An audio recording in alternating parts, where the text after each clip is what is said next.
Good morning everyone. I am Dr. Nandini Mitta. I am the consultant neurologist and epileptologist at Splash Hospital, Yelahanka.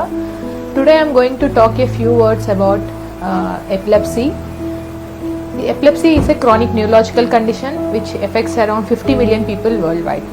And it is leading to significant mortality and morbidity and affecting the quality of life of the people who are affected with epilepsy. So I am telling you briefly about what is meant by epilepsy. Epilepsy is tendency to have recurrent unprovoked seizures. So seizure is, if you come in the layman term, it is a sudden abnormal burst of electrical activity within the brain. Means the brain becomes suddenly hyperexcitable, leading to the different types of seizures.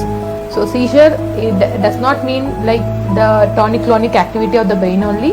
So it can be the conversion, and it can manifest in various other forms also, like suddenly patient becomes staring look and sudden brief loss of consciousness. ಅಪಸ್ಮಾರ ಎನ್ನುವುದು ಪುನರಾವರ್ತಿತ ಸೆಳೆತದಿಂದ ಗುರುತಿಸಲ್ಪಡುವ ನರಸಂಬಂಧಿತ ಸ್ಥಿತಿಯಾಗಿದೆ. ಯಾವುದೇ ವ್ಯಕ್ತಿ ಸೆಳೆತ ಹೊಂದಿರುವುದು ಕಂಡುಬಂದಲ್ಲಿ ಅದು ಎಚ್ಚರಿಕೆಯ ಸಂಕೇತವಾಗಿರುತ್ತದೆ. ಆದರೆ ಅವರ ಸುರಕ್ಷತೆಯನ್ನು ಖಚಿತಪಡಿಸಲು ಸರಿಯಾದ ಕ್ರಮ ತೆಗೆದುಕೊಳ್ಳುವುದು ಗಣನೀಯ ವ್ಯತ್ಯಾಸ ಉಂಟುಮಾಡುತ್ತದೆ. ಈ ವಿಡಿಯೋ ನಿಮಗೆ ಸನ್ನಿವೇಶವನ್ನು ಪರಿಣಾಮಕಾರಿಯಾಗಿ ಹೇಗೆ ನಿರ್ವಹಿಸಬೇಕೆಂದು ಮಾರ್ಗದರ್ಶನ ನೀಡುತ್ತದೆ. ಅಪಸ್ಮಾರದ ಆಕ್ರಮಣ ರೋಗಿ ಅನಿರೀಕ್ಷಿತ ಹಾಗೂ ಪುನರಾವರ್ತಿತವಾಗಿ ಅನಿಯಂತ್ರಿತವಾದ ತೂರಾಟದ ಚಲನೆ ಅನುಭವಿಸುವ ಸ್ಥಿತಿಯಾಗಿದೆ. ಇದು ಮೆದುಳಿನಲ್ಲಿ ವಿದ್ಯುತ್ ಅಡಚಣೆಯಿಂದ ಉಂಟಾಗುತ್ತದೆ. ವ್ಯಕ್ತಿಯನ್ನು ಹಾನಿಯಿಂದ ರಕ್ಷಿಸುವುದು ನಿಮ್ಮ ಆದ್ಯತೆಯಾಗಿರುತ್ತದೆ. ವ್ಯಕ್ತಿ ನಿಂತಿದ್ದರೆ ಅಥವಾ ಕುಳಿತಿದ್ದರೆ ಅವರನ್ನು ನೆಲದ ಮೇಲೆ ಮೆಲುವಾಗಿ ಮಲಗಿಸಬೇಕು.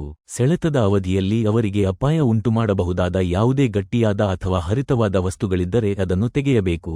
ವ್ಯಕ್ತಿಯನ್ನು ನೆಲದ ಮೇಲೆ ಮಲಗಿಸಿದ ನಂತರ ತಲೆ ನೆಲಕ್ಕೆ ಹೊಡೆಯದಂತೆ ರಕ್ಷಿಸಲು ಅವರ ತಲೆಯ ಅಡಿಯಲ್ಲಿ ತಲೆದಿಂಬು ಅಥವಾ ಮಡಚಿದ ಜಾಕೆಟ್ನಂತಹ ಮೃದು ಹಾಗೂ ಚಪ್ಪಟೆ ವಸ್ತುವನ್ನಿಡಬೇಕು.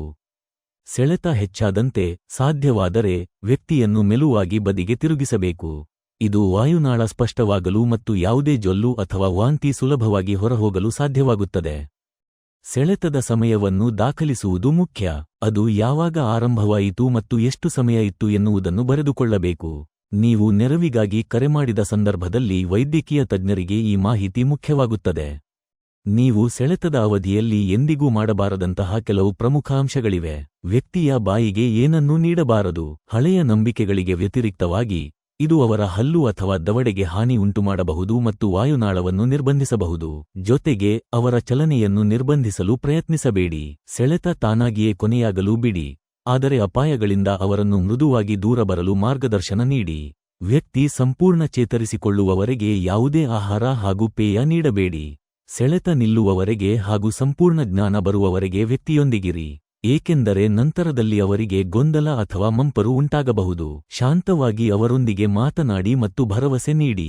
ತುರ್ತು ವೈದ್ಯಕೀಯ ನೆರವಿಗೆ ಯಾವಾಗ ಕರೆ ಮಾಡಬೇಕೆಂದು ತಿಳಿದಿರುವುದು ಅಗತ್ಯ. ಸೆಳೆತ 5 ನಿಮಿಷಗಳಿಗಿಂತ ಹೆಚ್ಚಿನ ಸಮಯ ಇದ್ದರೆ, ವ್ಯಕ್ತಿಗೆ ಮಧ್ಯದಲ್ಲಿ ಎಚ್ಚರವಿಲ್ಲದೆ ಪದೇ ಪದೇ ಸೆಳೆತ ಉಂಟಾಗುತ್ತಿದ್ದರೆ, ಸೆಳೆತದಿಂದ ಅವರಿಗೆ ಹಾನಿಯಾದರೆ, ನಂತರದಲ್ಲಿ ಅವರಿಗೆ ಉಸಿರಾಡಲು ಕಷ್ಟವಾದರೆ, ಅಥವಾ ಅದು ಅವರಿಗೆ ತಿಳಿದಂತೆ ಮೊದಲ ಬಾರಿ ಸೆಳೆತವಾದರೆ ಕೂಡಲೇ ವೈದ್ಯಕೀಯ ನೆರವು ಪಡೆಯಿರಿ. ಈ ಸರಳ ಹಂತಗಳನ್ನು ಅರ್ಥಮಾಡಿಕೊಳ್ಳುವ ಮೂಲಕ ನೀವು ಅಪಸ್ಮಾರದ ಸೆಳೆತಕ್ಕೆ ಒಳಗಾಗುವ ವ್ಯಕ್ತಿಗೆ ಪ್ರಮುಖ ನೆರವು ನೀಡಬಹುದು.